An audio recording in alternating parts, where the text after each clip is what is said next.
أعوذ بالله من الشيطان الرجيم بسم الله الرحمن الرحيم اللهم صل على سيدنا محمد الفاتح لما أوليك والخاتم لما سبق النصر الأخلاقي والهادي إلى صراطك المستقيم وعلى آله وقدره ومقداره العظيم.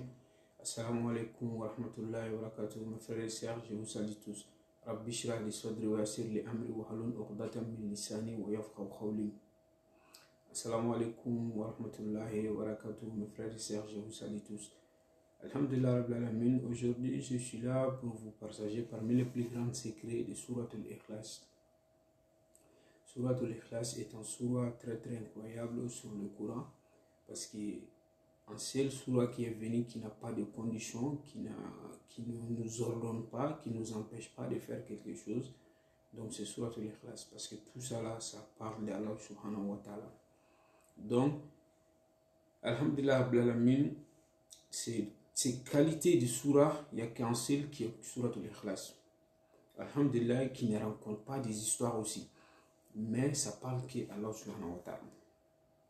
C'est pourquoi beaucoup de marabouts, ils vous disent, beaucoup de grands maîtres, quoi. Parce que souvent, certaines personnes mélangent être un marabout et être un chef religieux ou un prêcheur, c'est pas la même chose. Marabout, être un marabout, ça n'a rien à voir avec l'islam. Voilà, c'est comme un métier que la personne fait. Donc, si on voit quelqu'un qui est marabout, on ne doit même pas penser que c'est un musulman ou quoi, comme ça, quoi. Voilà. Parce que c'est un métier que la personne a choisi. Même celui qui n'est pas musulman peut être un marabout, mais il n'aura pas le droit d'utiliser les versets coraniques. Vous avez vu, donc il peut même utiliser des noms de djinns comme ça. Alhamdulillah, Surat al-Ikhlas est un surat qui n'a pas le charia. Parce qu'une personne qui lit le Coran peut être maudit aussi. Parce que le Coran nous a dit d'arrêter certaines choses et la personne, c'est son travail. Il fait le pire. Ceux qui font de temps en temps, c'est pas ça, mais c'est leur travail. Le Coran nous a dit de ne pas voler. Mais celui qui vole, le Coran nous a dit de ne pas forniquer. Donc celui qui fait ça, et s'il arrive à ce verset peut lui maudire. C'est pourquoi Ibn Abbas a dit donc vous avez vu, Surat al-Ikhlas n'a pas ces conditions. C'est pourquoi c'est très important de les lire pour les gens qui sont morts. Parce que si on lit certaines surahs, quelqu'un qui est mort, et qu'on lit en surah, là où c'est écrit on ne doit pas voler, mais si un voleur meurt, donc si on lit ça, la personne peut avoir le problème. Si on lit pour lui, la personne peut avoir le problème là où il est, l'au-delà. Mais si c'est Surat al-Ikhlas, la personne n'aura que des bénédictions. Vous avez vu?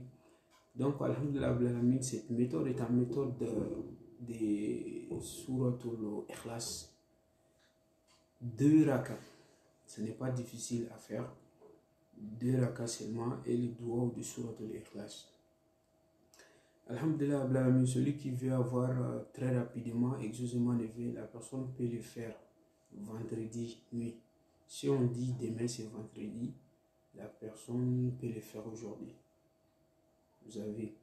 Donc, alhamdulillah, tout simplement, la personne doit effectuer 2 rakas. Vendredi nuit. 2 rakas, ça sera fait à votre choix. Après la salutation finale, vous allez faire Astaghfirullah 100 fois, Salat sur le prophète Muhammad sallallahu alayhi wa sallam 100 fois. Donc, Salat, c'est ce qui est Allahumma salli ala Sayyidina Muhammad wa Ali Muhammad. Parce que j'ai beaucoup de problèmes à ces côtés-là. Des fois, on peut préciser quelque chose. C'est comme si la vidéo passée qu'on a fait. J'ai reçu beaucoup de messages. Il y en a qui disent qu'ils n'ont pas compris la vidéo. En fait, d'abord, quand on donne les secrets et qu'on parle des versets coraniques, il faut que la personne soit une personne qui peut lire arabe, qui connaît un peu le Coran. Des fois. Parce que moi, ici, j'enseigne les gens les secrets et je donne les secrets. C'est ça la limite. Mais moi, je n'enseigne pas quelqu'un à lire arabe. Je n'enseigne pas quelqu'un à lire un verset coranique. Je ne fais pas ça. Donc ça, c'est si... je ne peux pas faire ça. Voilà, c'est pourquoi ceux qui m'envoient des messages sur WhatsApp, comme ça, des fois, j'ai dit non. Pourquoi? Parce que je ne peux pas avoir assez de temps. Ça, c'est ce qui est mis. Il faut chercher partout où on est. Normalement, il y a quelqu'un là-bas qui peut nous enseigner le Coran. Certains versets seulement. Vous avez vu? Mais nous, on se lève, aller des pays en pays pour aller chercher l'argent, voyager, ou passer toute la journée au travail. On a du courage pour faire ça.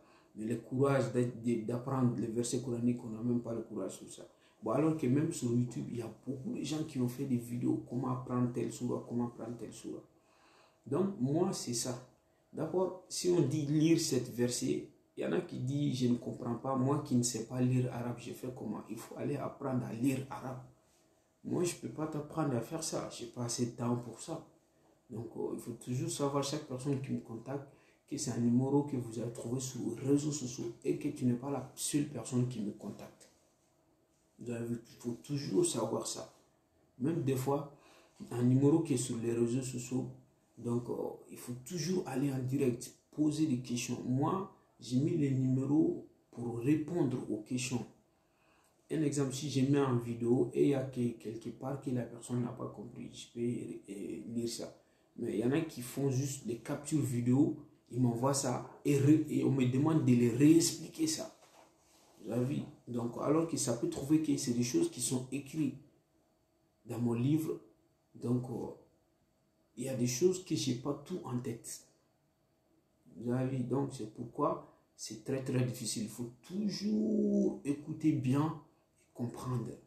C'est très très important. Donc, alhamdulillah, cette méthode de Surat al-Ikhlas, mettons en pratique. Si vous faites le Diraka là, tout simplement, astaghfirullah 100 fois, cela sur le prophète Muhammad sallallahu alayhi wa sallam 100 fois. Directement, dès que vous finissez ça maintenant, directement vous allez prendre les écrits de Surat al-Ikhlas. Vous allez lire Surat al-Ikhlas une seule fois en premier. Si vous lisez Surat al-Ikhlas une seule fois, maintenant le doigt de Surat al-Ikhlas, c'est qui est Allahumma inni as'aluka bi annani ashhadu annaka anta Allahu la ilaha illa anta al-ahadu al-samadu allazi lam yalid wa lam yulad wa lam yakun lahu kufuwan ahadun. Donc vous allez lire ça 10 fois. Maintenant, vous allez lire Surat al-Ikhlas 10 fois.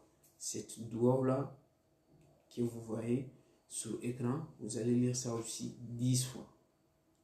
Maintenant, vous allez lire Surat al-Ikhlas 100 fois.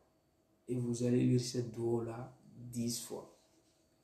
Dès que vous lisez cette doigt-là 10 fois, les dernières fois, et 100 fois, comme j'ai dit, Surat al-Ikhlas, les derniers 100 fois et cette doigt 10 fois. Donc, ce qui veut dire, cette doigt sera tout lit en tout 30 fois et Surat al-Ikhlas 111 fois en tout.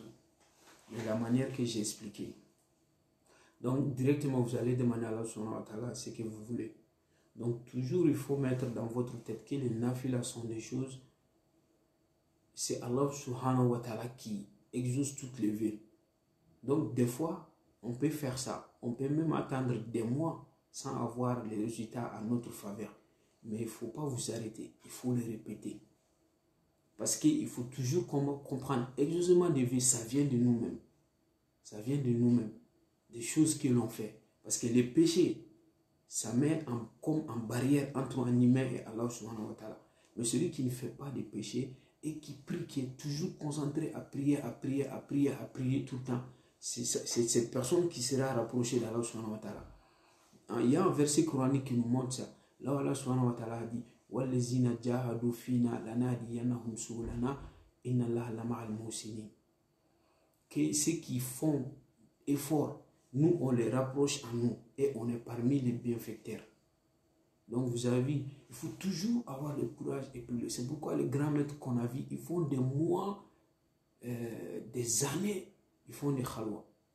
Fermés dans une chambre, il y en a qui font des 10 ans, 40 ans, ils sont dans une chambre, ils ne sortent même pas beaucoup.